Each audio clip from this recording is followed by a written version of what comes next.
예수께서 왜 고초를 당하셨습니까? 왜 당하셨습니까?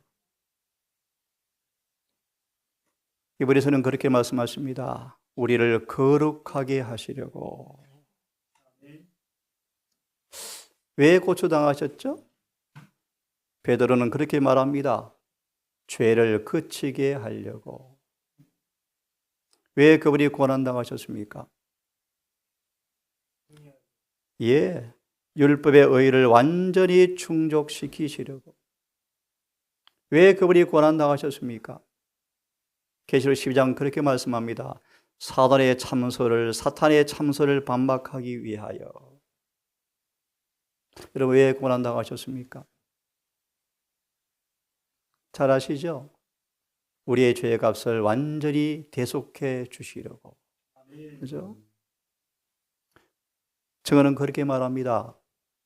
예수께서 십자가에 죽으셨으므로 그분이 복음이 되셨다. 그 말의 의미를 이해하기를 정말 진심으로 바랍니다.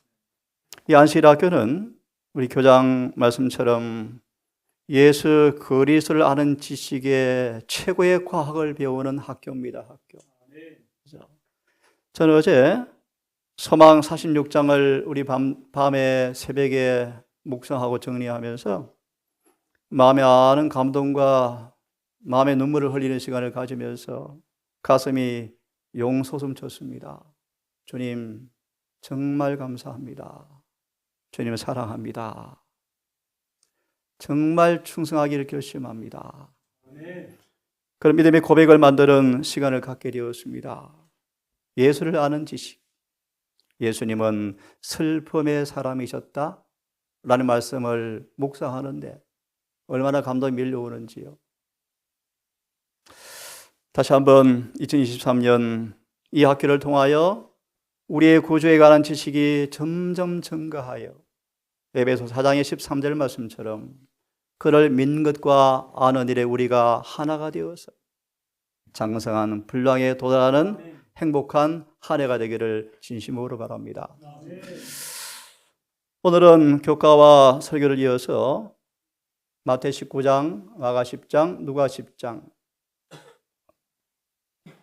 18장을 중심으로 함께 공부를 좀 하겠습니다. 함께 제목을 읽겠습니다. 시작. 가장 중요한 질문, 예수님의 대답. 예. 제가 근무를 한 해는 초반 부분은 구원에 관한 확실한 말씀을 다시 한번 함께 공부하겠습니다. 가장 중요한 질문 무엇이겠습니까? 예, 이런 말씀들이 꽤 많은 묘사가 있죠. 함께 큰 소리로 먼저 읽어보겠습니다. 시작. 내가 무엇을 하여야 영생을 얻으리이까. 계속 읽습니다. 그것이 무엇보다도 가장 중요한 일이며 그 일에 하나님 주셨다. 율법에 무엇이라 기록되었으며 내가 어떻게 했느냐. 예, 가장 중요한 질문이 무엇입니까? 내가 무엇을 하여야 영생을 얻으리까? 특별히 제 신앙의 여정 가운데 저를 감동 주었던 설교를 하신 분이 몇 분 계십니다. 몇 분. 송구하게도 전부 외국 사람입니다. 특별히 여자입니다. 여자. 목사가 아니죠. 마가렛 데이비스 여사예요. 그 설교가 참 깨끗하고 맑고 아주 샤프하고 예리하면서 마음을 깊이 스며드는 은혜가 저는 느껴지는 설교입니다. 또 아무리 설교는 일요일이 다가온다라는 책을 쓰신 제 마커슨 목사예요. 91년 미국 갔을 때 들었던 그분의 설교인데 감동이었습니다. 1월 효명에 가까워온다는 책을 쓰신 분이신데 제가 만났을 때 그분의 설교 주제는 예수님이셨습니다. 91년도 기억으로 시대의 소망을 46번 읽었답니다. 감동이었죠. 저도 꽤 많이 봤습니다만 제 삶의 목표가 하나 생겼습니다. 예수의 생애를 마치 내 삶의 간증을 하듯이 쭉 풀어서 말하는 사람이 되면 좋겠다. 그분의 설교를 통하여 예수님의 모습이 드러나는데 참 감동이었습니다. 또 한 번의 설교는 좀 송구합니다. 외국 분들이어서 클락 플로이드 목사. 말씀으로만 설교하시는데 참 능력이 있었습니다. 여러분, 우리가 무엇을 하여야 영생을 얻겠습니까? 어떻게 하여야 영생을 얻겠습니까? 성경에 명확한 답변이 주어져 있다, 없다? 있다. 그런데 안 들립니다. 안 들려. 안 들려요. 다른 소리가 들리죠. 요한복음 10장의 말씀.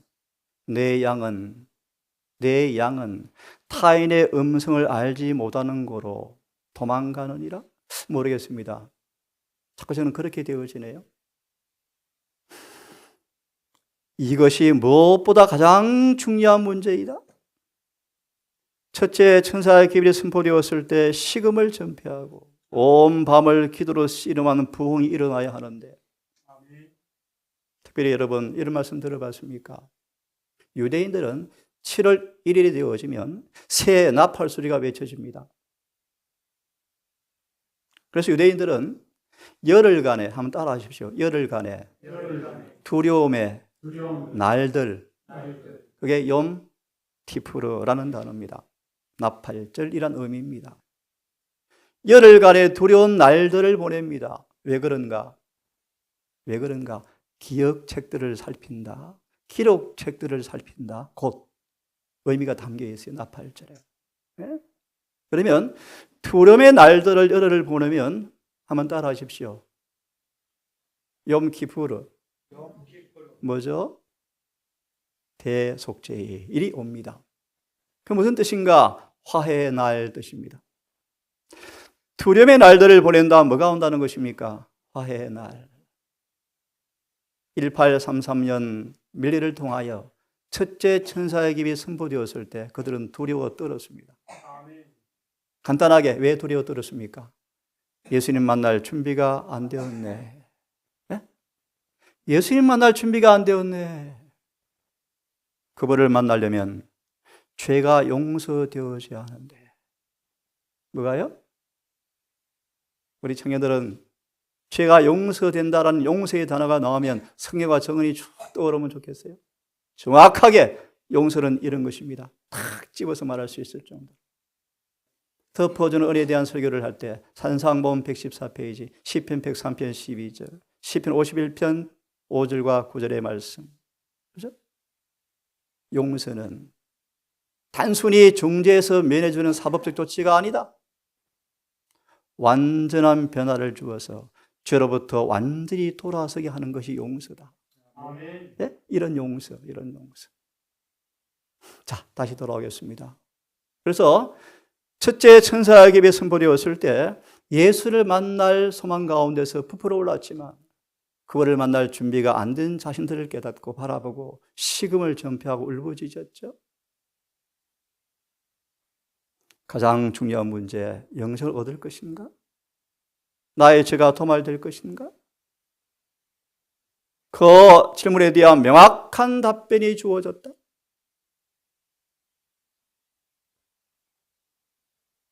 주님의 대답이 무엇입니까? 율법에 무엇이라 기록되었더냐? 출애굽기 20장 1절과 17절에 정언은 그렇게 말합니다.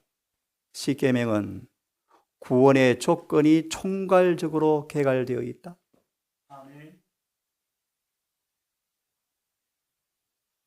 내가 어떻게 읽느냐?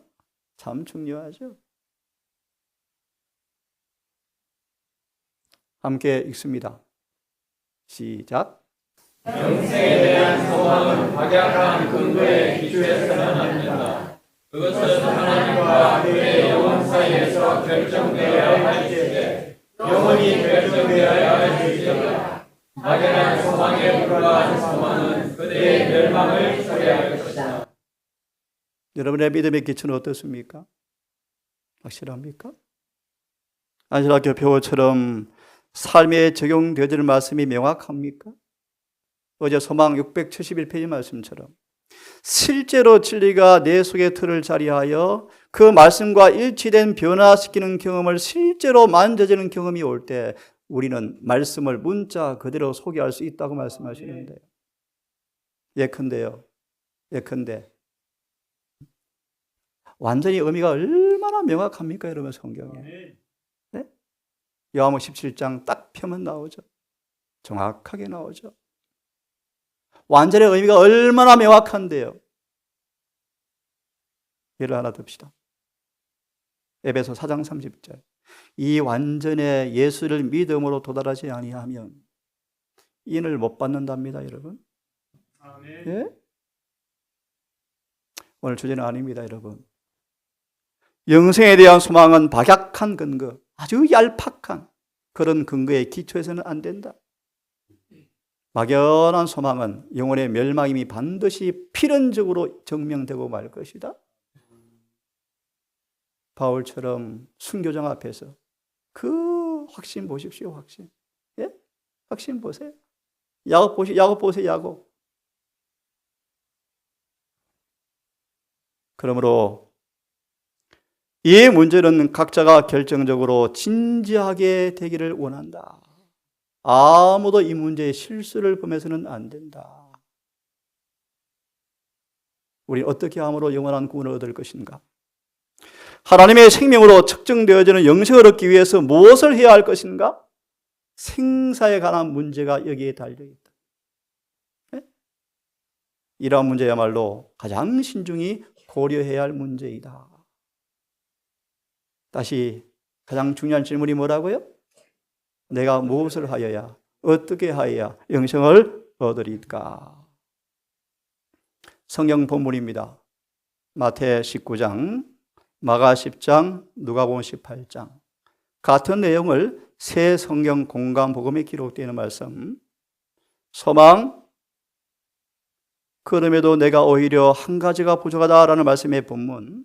실물교훈, 은혜의 보상, 이란 두 챕터를 근간으로 오늘 함께 공부를 좀 하겠습니다. 어떻게 하여야 영생을 얻으리까라는 질문 앞에 이 성경 본문 세 본문과 정언을 통하여 또 여러 말씀을 통하여 함께 정확하게 답을 얻고 한 해 우리의 삶의 믿음의 향방을 확실한 말씀에 기초하여서 확실한 경험 속에서 주님의 재림을 진심으로 기다리는 모두가 되기를 간절히 바랍니다. 아멘. 기억 선구를 이 말씀을 잡았습니다. 함께 읽겠습니다. 시작. 예수께서 저희를 보시며 가라사대 사람으로서는 할 수 없어되 하나님으로서는 그렇지 아니하니 하나님으로서는 다 하실 수가 있느니라. 이 말씀의 배경을 여러분 아시죠? 함께 좀 이따 살펴보겠습니다. 이 기억절에 걸맞는 우리 정언을 제가 가져왔습니다. 함께 읽습니다. 시작. 그리스도께서는 율법의 요구를 감소시키지 않으신다. 그 율법을 지키는 것이 영생을 얻는 조건임을 오해할 수 없을 만큼 분명히 말씀하시다. 이 조건은 아담이 타락하기 전 아담에게 요구되었던 것과 같은 조건이다. 주께서는 에덴 나무에서 사람에게 요구하셨던 것보다 못하지 않게 오늘날 사람에게도 요구하시나니 곧 완전한 순종과 흠이 없는 의를 요구하시다. 예. 우리 다시 봅니다. 예수께서 저희를 보시며 가라사대. 예수께서 명확한 답변을 주시고 설명하자 특별히 이 말씀은 11 제자가 신음소리를 냅니다. 그러면 누가 구원받아? 그러면 누가 구원받아? 누가? 신음소리로 외친 그들의 소리를 듣고 예수께서 하신 대답입니다. 예수께서 저희를 보시며 가라사대. 예? 사람으로서는 할 수 없으되 하나님으로서는 다 하실 수가 있느니라. 아멘. 예, 영생의 조건은 명확합니다. 율법을 지키는 것입니다.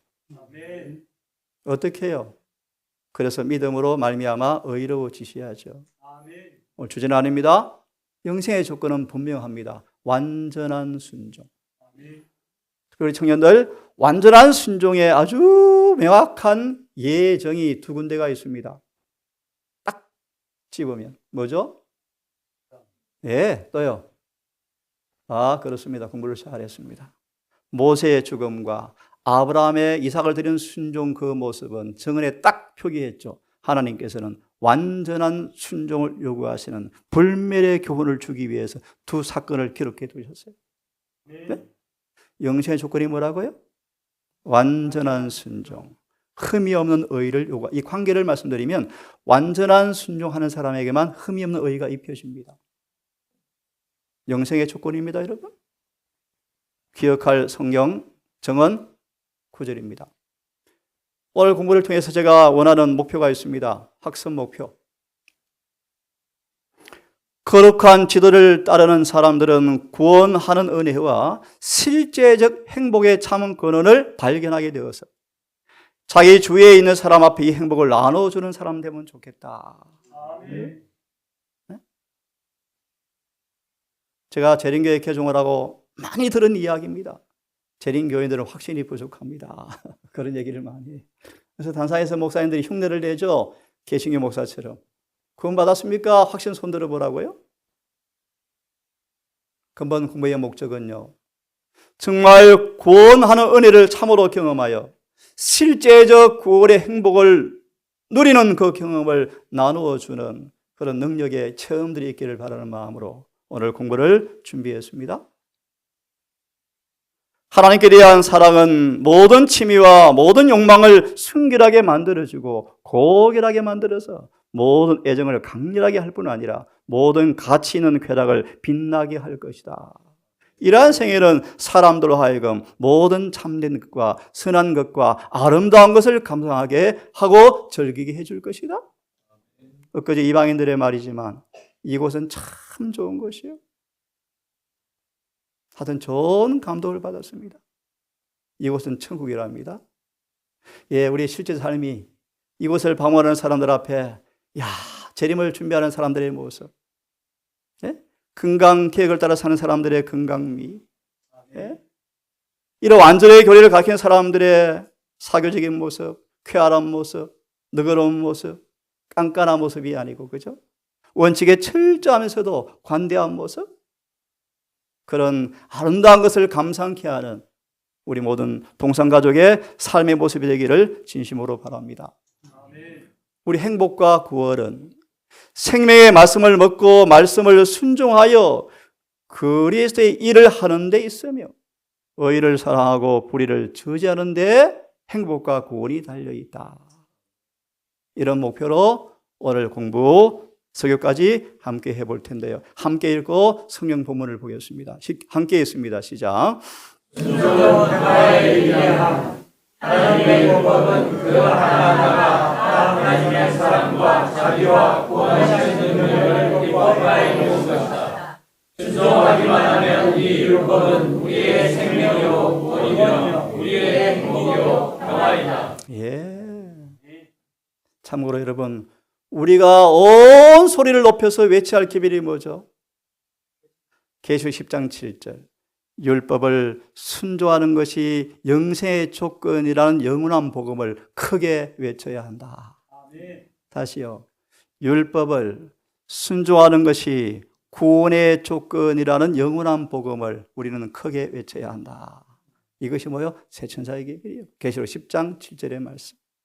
자, 그러면 이 말씀은 우리 조금 여기는 좀 읽고 넘어가야 되겠습니다. 하나님은 이런 구원을 맛보면서 정말 행복한 저와 여러분 되기를 바랍니다. 그런데요, 이스라엘은 행복을 맛보지를 못했어요. 실패했어요. 그래서 하나님께서 요셉, 다니엘, 모세, 엘리사 이런 사람들만 하나님이 계획하신 행복을 맛본 사람이 되었답니다.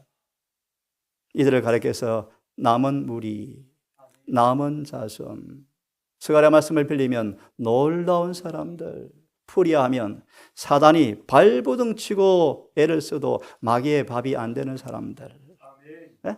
쉽게 말하면 사단의 진영에서 사단 편이 안 되고 주님의 다스림을 통하여 마귀의 진지에 깃발을 꽂는 사람이니까 마귀가 좋아할까요?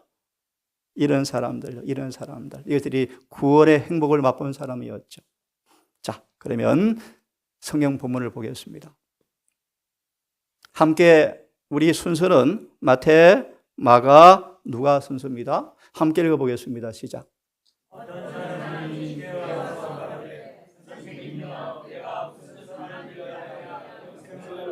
예, 어떤 사람이 누군가, 누가는 뭐라고 표현합니까? 어떤 관원이었다. 지위가 있는 사람이었습니까?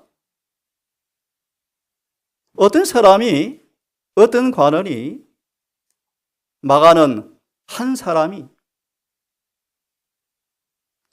달려와서 꿇어 앉아. 달려와서. 상상을 하십시오. 어떤 젊은 관원이, 어떤 사람이, 한 부자 젊은 청년이 달려와서 꿇어 엎드렸다. 왜 그런가? 거룩한 상상을 먼저 해보십시오.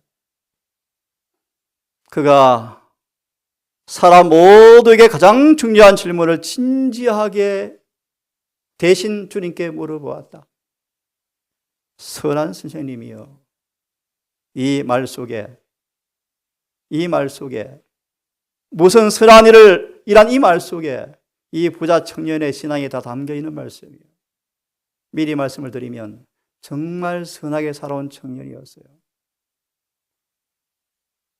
상상을 하십시오. 다시요. 무엇을 하여야 영생을 얻으리까? 이 말씀 속에 아픈 가시가 들어 있습니다. 이 청년은 참 불쌍한 사람이었어요. 왜 그런가? 좀 이따 답을 드리죠. 사실 질문은 썩맞지 않는 질문입니다. 하지만 본론은 그겁니다. 어떻게 영생을 얻겠습니까? 이것이 핵심 질문입니다. 요약합니다. 한 젊은 청년이, 관원이 달려옵니다. 예수께 서서 묻지 않습니다. 꿇어 엎드렸습니다. 그리고 진지하게 질문합니다. 누구였습니까? 청년 관원이었고 부자였고 우리로 말하면 교회 연합회 행정위원 정도 하겠죠? 부서 임원까지 하겠죠?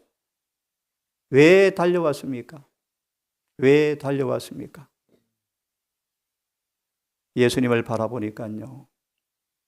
아이들을 팔에 안으시는 그분을 바라보면서 성령께서 그 청년의 마음에 강건해버리니까 예수에 대한 사랑으로 불타올라 버렸다. 그죠? 예수님의 제자가 되고 싶었다. 예수께서 길을 가시는데 너무 감동을 받아서 예수를 따라 달려가서 여러분 성령께서 이 엘렌 G. 화이트를 통하여 마태 19장의 장면을 지금 우리가 그 현장에 가 있는 것처럼 마음입니까? 지금 우리에게 보여주고 있습니다, 여러분. 얼마나 놀라운 말씀입니까, 여러분? 안 그렇습니까? 달려가서 달려가는 모습 상상해 보십시오, 여러분. 예수의 발 앞에 엎드려. 성경은 앉아라고 되어 있지만 엎드려.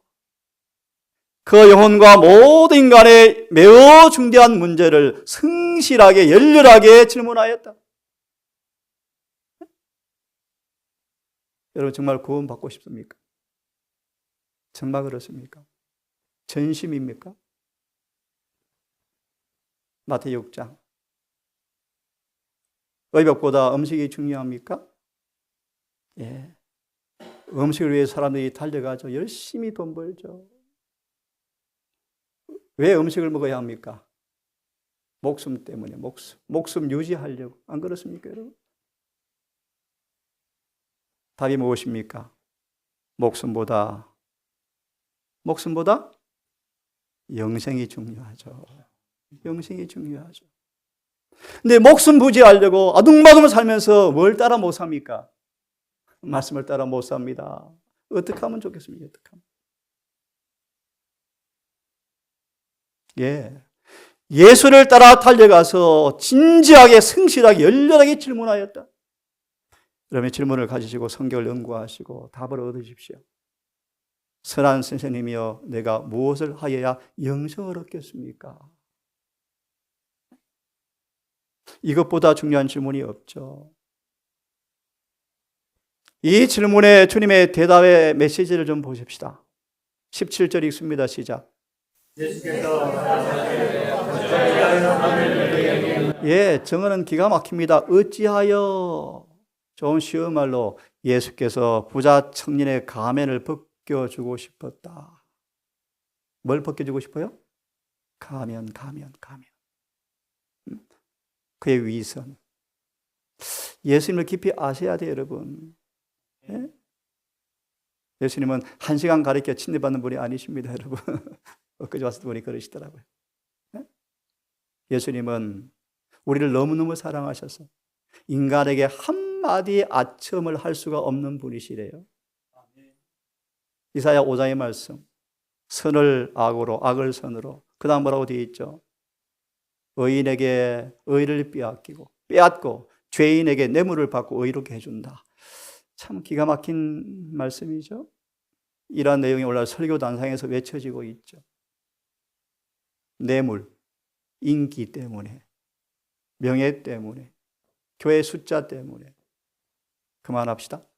어찌하여라는 말은요, 깊은 의미가 담긴 단어입니다. 어찌하여 선한 일을 내게 묻느냐. 읽습니다. 시작.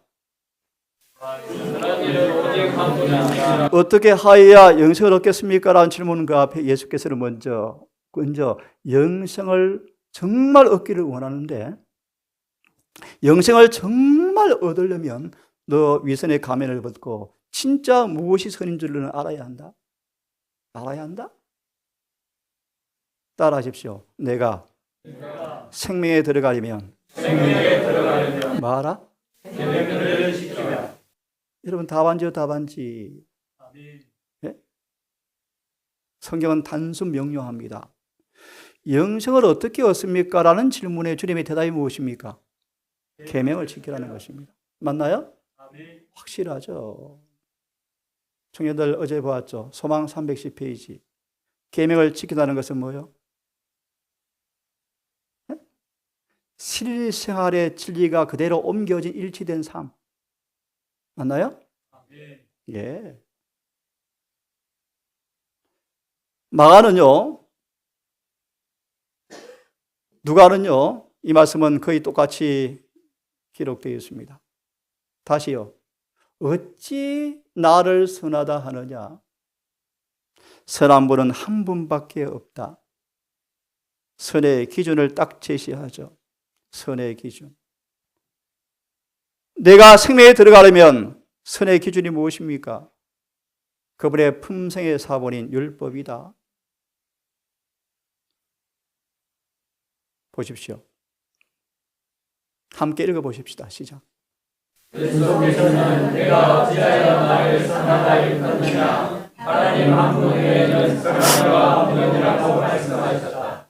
예수께서는 그 말씀의 성실성을 시험하고 자기를 선하다고 하는 그런 사고방식을 그에게서 막아내고자 하셨다. 어찌하여라는 말 속에 담긴 의도를 아셨습니까?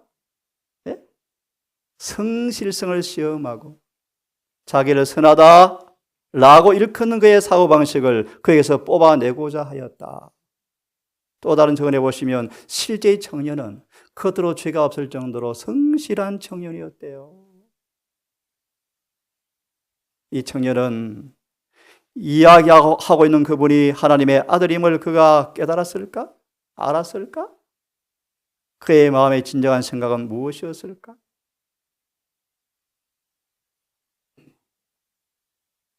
이 관원은 자신의 의를 높이 평가하였다. 어떤 점에 있어서 결점이 있다고 생각지는 않았지만 뭔가 좀 속이 허전하네, 부족하네, 만족이 없다.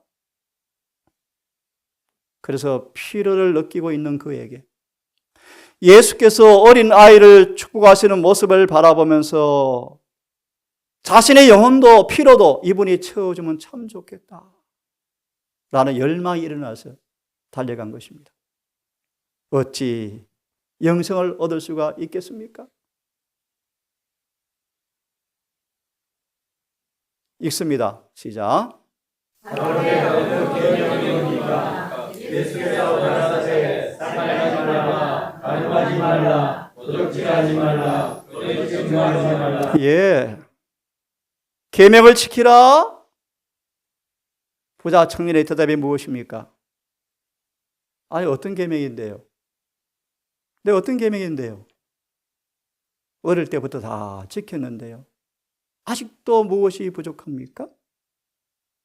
예수님은 정수를 찌릅니다. 미리 말하면 내 이웃을 내 몸처럼 사랑하지 않는 실체를 공개해 주기 원하셨어요. 영생을 얻으려면 계명을 지켜야 한다? 어떤 계명인데요? 어릴 때부터 지켰는데요. 내가 계명을 알지? 다 제 10째 계명을 쭉 나열합니다. 한마디로 내 이웃을 내 몸처럼 사랑하지 못하는 부자 청년의 부족을 드러내기 원하셨습니다. 참고로 여러분, 내 이웃을 내 몸처럼 사랑하는 것이 무엇이죠? 그것이 바로 선한 사마리아인의 비유의 말씀이에요. 좀 이따 봅시다. 함께 읽습니다. 시작.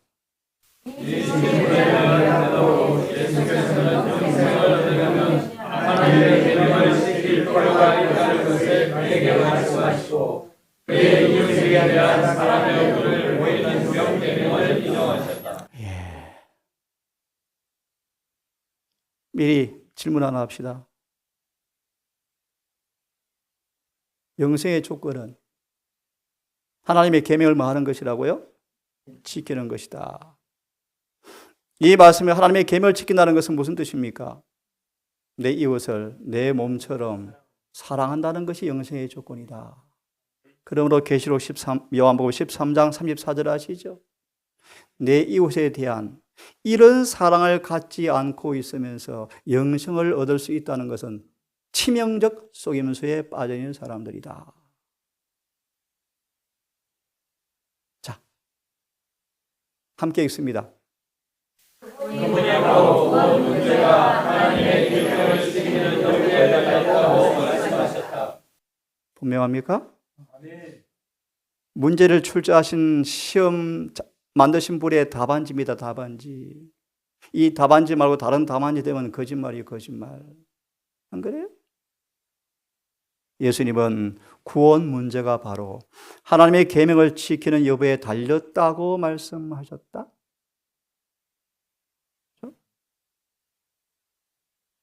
함께 읽습니다.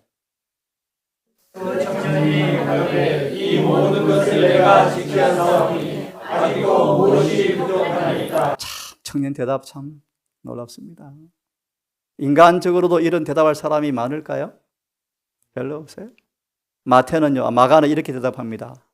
내가 어릴 때부터 지켜왔는데요. 어릴 때부터. 이렇게 말합니다. 누가도요. 내가 어려서부터 다 지켰는데요. 아직도 무엇이 부족합니까?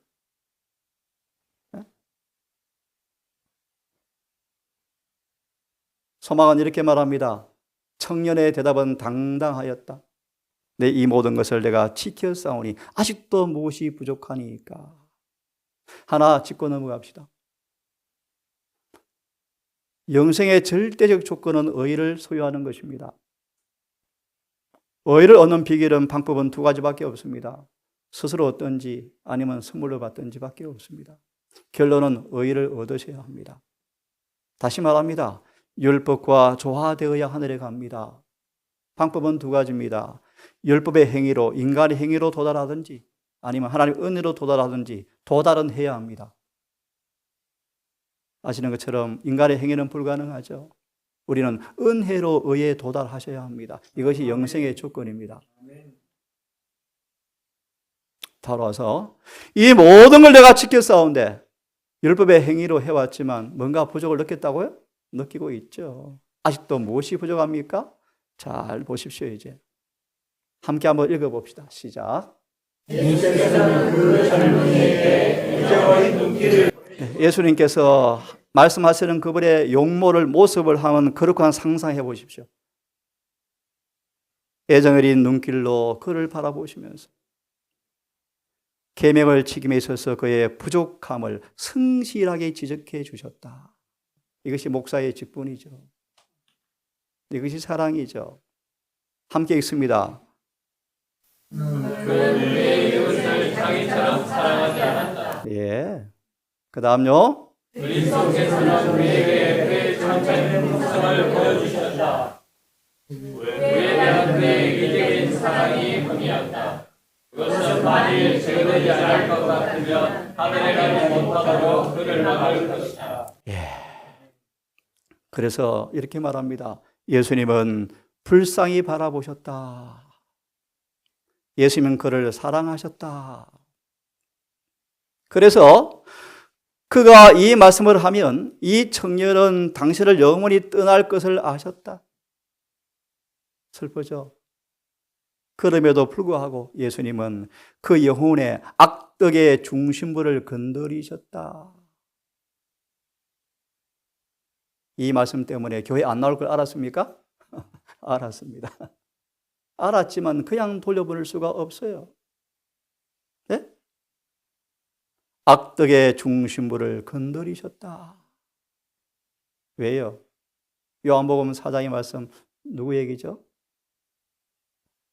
야곱의 우물가에 나 밥 하는 거 지겨워요. 또 밥에 먹어야 돼요.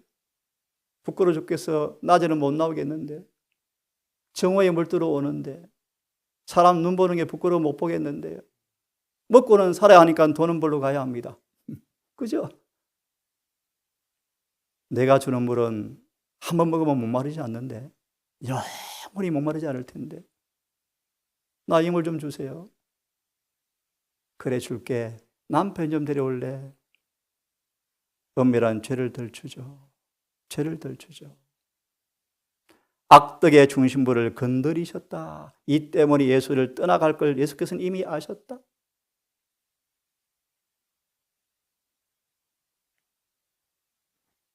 아직도 무엇이 부족합니까? 율법을 표면적이고 피상적으로만 알고 있었죠. 오늘 장로님 준비 참여하면서 시편 90편 8절을 말씀하셨죠. 하나님이여 나의 죄를 나를 주의 얼굴빛 가운데 두십시오. 욥기 42편. 내가 귀로만 들었던 주님을 눈으로 보니까 티끌에 앉아 가슴을 치고 울부짖습니다. 이사야 6장 이사야가 지성소를 바라보면서 들어보십시오. 지성소에서 일어나는 광경을 바라보자. 그는 화로다 나는 망하게 되었도다고 외쳤다. 우리 죄를 알아야 합니다. 악덕의 중심부를 드러내야 합니다. 그래서 예레미야 8장의 말씀처럼 지금 고침 받으셔야 합니다. 지금. 그래야 영생을 얻습니다. 자, 좀 보고 쉬고 이어서 마저 하겠습니다.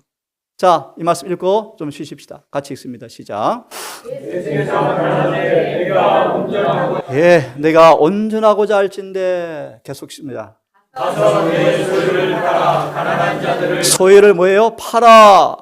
다른 말씀은 다 팔아서. 여기 보세요. 다 팔아서. 공감복음 이래 중요합니다. 예? 누가복음에서는요. 소유를 팔아 마태가 한 말에 누가는요. 다를 넣습니다. 다 팔아라. 그죠? 다 팔아 마라.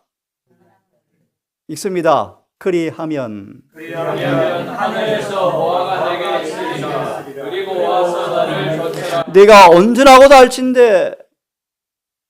우리 마가의 말씀을 읽어봅시다. 시작. 예수께서 그를 보시고 사랑하사 그를 보시고 뭐 하셔서? 사랑하셔서 읽습니다. 내게 오히려 마가는 뭐로 표현합니까? 내가 온전하고 잘친다라고 표현하는데 마태는요, 마가는요, 오히려 한 가지가 부족하다. 예니시는 말합니다. 얼마나 가혹하게 들렸을까? 몇 가지가 부족하다? 그럼에도 불구하고 오히려 한 가지가 부족하다. 쉬었다가 설교 시간 이 말씀을 말씀해 드리겠습니다. 마저 읽습니다. 가서 시작. 다 팔아서 가난한 자들을 주라. 그리하면 하늘에서 보화가 내게 있으리라. 그리고 와서 나를 쫓으라 하시니. 분명합니까? 아멘. 아직도 무엇이 부족합니까? 주님은 그의 부족을 채워주고 싶으셨어요. 그를 사랑하셨어요. 예수님 말하 그를 사랑하시기에 예수님은 진리를 말씀하셔야 됐다. 진리가 뭐요?